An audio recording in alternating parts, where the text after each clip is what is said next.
quando a história é boa, apreciamos cada detalhe, não é mesmo? Nos envolvemos com a narrativa. Gostamos de imaginar como os feitos do passado resistem ao tempo, se multiplicam através dos anos, geram nova vida, prosperidade. E de prosperar, o Jandir entende. Sua trajetória na agricultura é tão inspiradora que daria um livro. Essa história começa no século XIX, com a chegada de imigrantes italianos no distrito de São Bento de Urânia, em Alfredo Chaves, sul do Espírito Santo. O bisavô de Jandir, Francesco Eugênio, era um deles. E não é que acharam inhame nessas terras? A cultura passou de geração em geração na família Gratieri. Seu avô, Cláudio, fez uma descoberta que, no futuro, ajudaria a transformar o município na capital nacional do inhame. Quando os imigrantes chegaram, eles já encontraram o inhame na região. O inhame, por ter chegado ao país no século XVI, nos anos de 1600, foram outros cultivares que vieram pelos portugueses e os bantos que eram negros.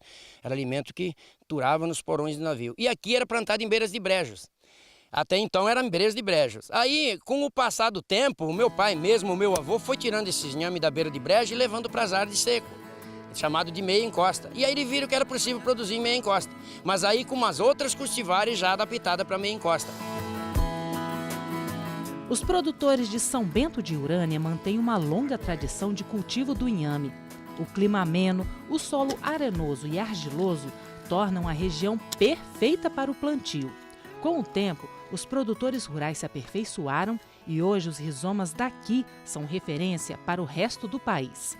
O nascimento de uma variedade exclusiva que leva o nome do distrito enche o Jandir de orgulho.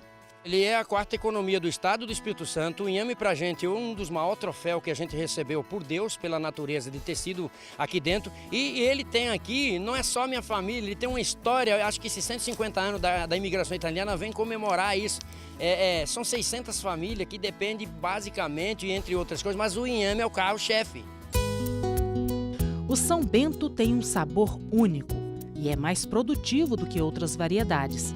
Por ser tão especial, ganhou o selo de indicação geográfica. A indicação geográfica é uma chancela dada pelo INPI a um produto que se destaca na região por aquela tipicidade.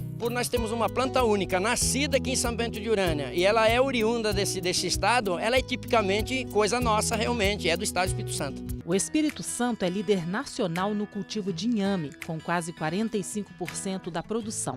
No último ano, foram colhidas quase 100 mil toneladas do rizoma em terras capixabas. O inhame é um dos tubérculos mais consumidos do país, mas existe uma dúvida muito comum, não é mesmo, seu Jandir? Afinal de contas, é inhame, ocará, otaro, tem diferença, não tem? Tem diferença. O inhame é colocase esculenta, o cará é de Oscória. Então eles vendem o cará com o nome de inhame no Centro-Sul. E nós temos a nossa IG com o inhame colocase esculenta. O Jandir é considerado o maior conhecedor do rizoma do planeta e único melhorista do Brasil. Uma das alegrias do rei do inhame é seu banco genético com 20 diferentes cultivares primitivas e exóticas. A propriedade do seu Jandir tem o maior banco genético do Brasil em relação ao inhame. E aí, quando a gente chega aqui, a gente se depara com um tamanho de inhame desse aqui, ó, mais de 10 quilos, né, seu Jandir? Que espécie é essa, seu Jandir? Pode até colocar no chão, porque tá pesado, né? Esse daqui é um chamado que a gente apelidou de macaquinho 3. Tem macaquinho 1, tem macaquinho 2 e esse é macaquinho 3, um dos mais fantásticos para comer. Essa cabeça de inhame pesa mais de 10 quilos. Esse daqui era alimento lá no passado de imigrante que não tinham o que comer e alimentava os animais. Beira de rio é esse que planta agora beira de rio. Então, mas a gente não acha isso aqui para poder comprar na feira, nem no supermercado não, tá, gente? Faz parte do banco genético dele para pesquisa, é isso? Para pesquisa, que você não consegue comprar em lugar nenhum. Eles dizimaram praticamente esses inhames em todos quanto que foi lugar, com a aplicação de herbicida, né? O gado que ficava nas margens do rio com pastagem, então só tem aqui.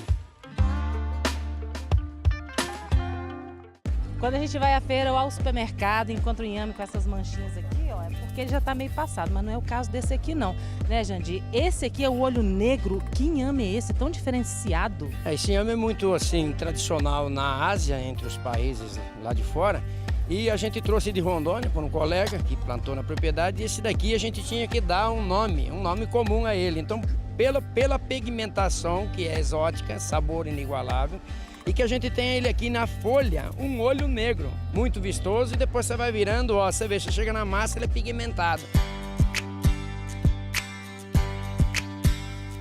A família real do inhame está crescendo e em breve deve ganhar mais um membro.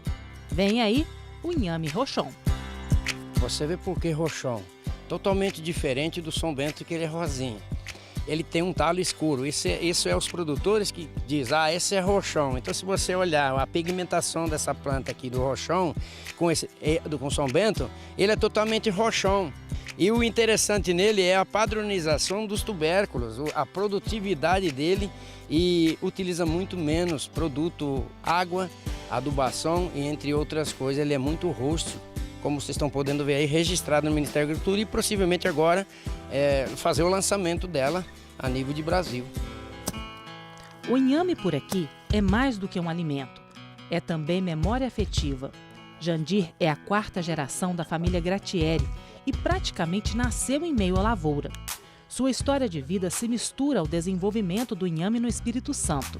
É tanto entrosamento e dedicação que o produtor detém o título oficial de Rei do Inhame.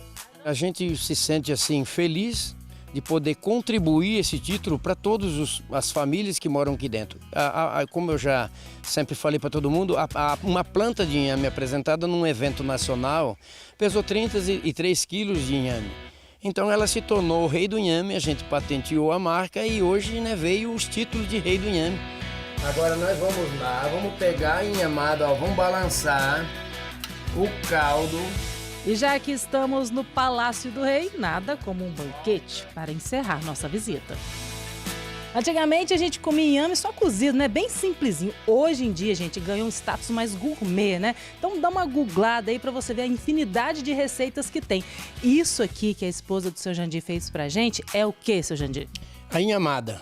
Saiu daquele prato de panelão antigamente para uma iguaria, um prato fino, um cardápio, né, de alto poder nutricional, para atleta de alto nível.